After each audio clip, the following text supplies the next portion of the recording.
তুই এত কথা শুনিস যে ওপরে উঠে ওইভাবে রান্না করতে নেই, তুই ওইভাবে ওইখানে বসে আবার উঠে সেই রান্না করছিস?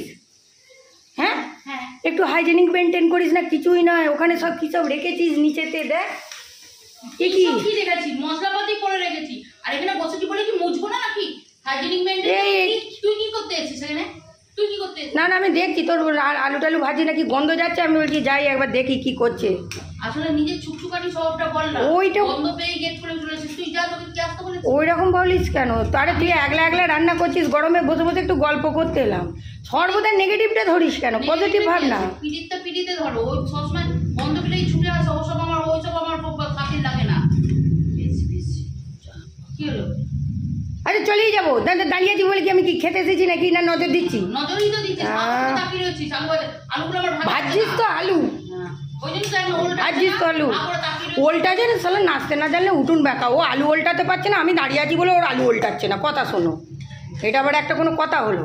এরকমই কথা হলো। তুই সিলিংয়ে বসে রান্না কর না ওপর থেকে। আমার ইচ্ছে করবে আমি সেখানে, আমার রান্না করা, আমার মানুষজন, আমি আমার মানুষজনকে খাবো, আমার যেরকম ইচ্ছে করবে সেরকম করবো। তুই সিলিংয়ে বসে এবার রান্না কর। তুই বলে দিবি নাকি কেমন রান্না করবো?